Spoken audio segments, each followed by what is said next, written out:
This will be the only video that you would need to understand rhythm. And if you watch until the end, I'm going to share with you a powerful resource that I have available that you can use to practice your rhythm and timing. And because this video is a part of a video series, if you have not watched the first video of this series where I go over all the fundamentals of piano, I would suggest you watch that video first. It's in the description box where it says video 1.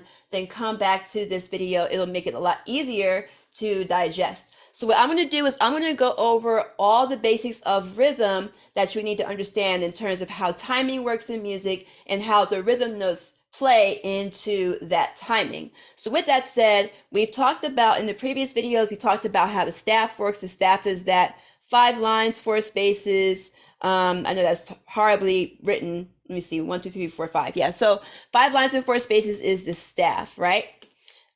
So basically the way this works, oh, that's why it was a little bit thin. So when you're dealing with sheet music, right? And it doesn't have to necessarily be sheet music. It can be a song that you hear, right? And whether you realize it or not, you're actually hearing rhythm notes in groups. So even if you don't really understand how it's counted, subconsciously you kind of know how the song is broken up into rhythms. So what I'm going to do is I'm going to use the written version of sheet music so you can kind of help connect the two in terms of how rhythm is counted, not just in sheet music, but even songs that you hear by ear. It's the same system, it's just the written version versus the hearing version. And that's how pretty much most, music works, is just what you see on paper, it just reflects what you hear. That's for another conversation. But anyways, what I'm going to do is I'm going to show you the structure of rhythm and timing, and I'm going to break down how the actual rhythm notes work. So if you're looking at sheet music, right? So you might see a staff that looks something like this, right? 5 lines, 4 spaces, so on and so forth. And you'll notice that the staff is cut up in between these lines. Like you have this line, you have this line, and you have this line, and it can keep going. These lines here are called bar lines. So bar lines, or they're called measure lines. So this is a bar line here. This is a bar line here. It basically cuts up the staff into these little segments here. So this is a bar line. What that means is from this bar line to this bar line is called a bar, or alternatively, it is called a measure. This one is also called a bar or a measure. And what these bars and measures do is it breaks up the songs into rhythmic groups. So if you hear someone say 1, 2, 3, 4, 1, 2, 3, 4, 1, 2, 3, 4, what they're actually counting are bars. So the beginning of the bar is beat 1, right? And then the end of the bar is, if they're counting 4 beats, it would be beat 4. So 1, 2, 3, 4. So when they're counting 1, 2, 3, 4, they're counting the entirety of a bar. And then at the end of beat 4, when they go back to say 1, that would be the beginning of the next bar. So it would be 1, 2, 3, 4. 1, 2, 3, 4. So that bar line is separating those 1, 2, 3, 4, 1, 2, 3, 4 bars. And if you're into hip hop music, that's what they are referring to when they say, bars, 16 bars. That means that you have 16 groups of, let's say, 4 beats, right? So 1, 2, 3, 4, and you got 16 times to do your set.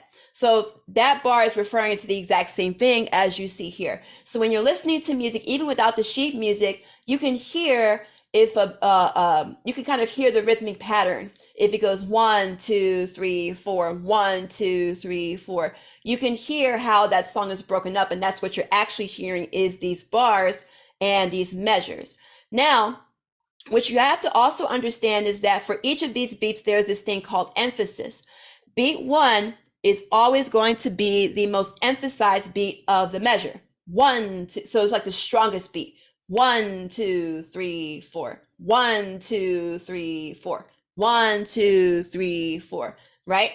So usually if it's a 4 beat bar, Usually beats 1 and 3 are the stronger beats, with beat 1 still being the strongest beat. So 1, 2, 3, 4. 1, 2, 3, 4. And that's important because it gives emphasis, or it gives an idea, or it gives you a guideline as to where the beat starts and where it ends. What that means is beats 2 and 4 are the weaker ones, the weaker beats, because again, that pattern kind of helps you stay on track in terms of what's happening with the rhythm. So 1, 2, 3, 4. 1, 2, 3, 4. 1, 2, 3, 4. So when it comes to rhythm, right, the bar doesn't always have to be 4 beats. Before I get into that, if you do want hands-on training, virtual group training, Zoom training, that's the thing that you would want to get access to a teacher. I do have a coaching program. I have a free 7-day access to the coaching intro series. The link is in the description box. That's something that you want to look into. So back to this. If you notice at the beginning of sheet music, again, this doesn't just apply to sheet music, but it also applies to what you're hearing rhythmically in a song, is you'll see this thing at the beginning called time signatures. And what time signatures are, and you'll see it may say like 4/4. I'm just trying to see how it would basically look. Yeah, it will look something like this. So you'll see these two numbers. Now the bottom number is a little bit more complicated, but the most important number you need to know now is the top number. If you see 4 at the top, that means that each bar is 4 beats long. If, for example, that number changes, and let's say if it was 3 beats long, then that means each bar is only 3 beats. So now you have a strong beat, a weak beat, and a weak beat. So now it goes 1, 2, 3, 1, 2, 3, 1, 2, 3, 1, 2, 3. So there's no beat 4 if this says 3. Likewise, if it says 2, that means there's 2 beats in there. A little bonus information, if you ever hear that Mission Impossible theme song, bum, bum, bum, bum, bum, bum, bum, bum, bum, that one is 5 beats for each bar. So 1, 2, 3, 4, 5. 1, 2, 3, 4, 5. 1, 2, 3, 4, 5. Bum, bum, bum, bum, bum, bum, bum, bum, bum.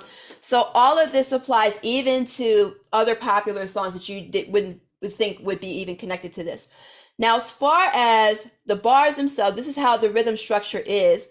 But now what we have to do is we have to fill these bars with rhythm notes. Now, there are different types of rhythm notes. And what I mean by that is some notes have different lengths in terms of the numbers of beats. I'm going to make it super simple for today. We're going to go over 3 types of rhythm notes that you would need to know. And that is the quarter note, the half note, and the whole note. And there's a reason why it's called quarter, half, and whole note. But for now, you would just need to know what they look like and the length of their beat. So if you see a note, regardless of whether it's a C or an F or a G, the actual note itself is going to have a certain appearance. This one, you see the circle is filled and there's a stem. That note is a quarter note, right? And a quarter note is going to get the length of 1 beat. So if I were to fill up a 4-beat measure with quarter notes, they would sound like this. 1, 2, 3, 4. 1, 2, 3, 4. If I were to do the other one, well, there's this next one here. It has an open circle, but it has that same stem. If you see this note is what's called a half note. And a half note is going to be twice as long as a quarter note. It's going to be 2 beats long. So what that might sound like in a 4-beat bar is you hold it for 2 beats and hold it for another 2 beats. 1, 2, 3, 4. 1, 2, 3, 4. The final one I want to show you today is going to be the note that is just the open circle. There is no stem. That one is called the whole note. So the whole note is going to be the longest out of the 3. It's going to be 4 beats long. So what that means is in a 4-beat bar, it's going to be held for all 4 beats. 1, 2, 3, 4. 1, 2, 3, 4. To give you a quick example of how these rhythm notes work, check this out. So if I have a bar here, right? And let's say if I have 2 quarter notes and 1 half note here. What happens is this would take up beat 1, this quarter note would take up beat 2, and this one would be held for beats 3 and 4. So what that would be, I'm going to just play this C up here. 1, 2, 3, 4.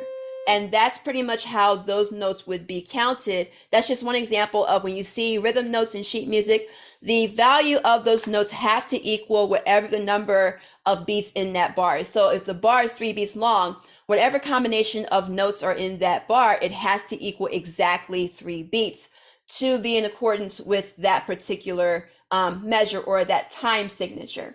With that said, I do have a helpful resource in the description box. There's going to be a playlist of tons of rhythm exercises that I have for you guys. You can just go through them and just practice everything that I've shown you. Even if you're a beginner, you can go through those, and I think those would be helpful for you to practice. Speaking of practice, to continue the series, or if you want to go and help with or find ways to help reduce your practice time and get more results, I do have a playlist. I'm going to provide it in the end screen here, where it's a playlist where it helps you build the best practice skills to get the most done in the shortest period of time. So with that said, if you have any questions, feel free to put it in the comments. If you like my content, obviously subscribe and like, comment, and share. Thank you for watching. Look forward to seeing you in the future video.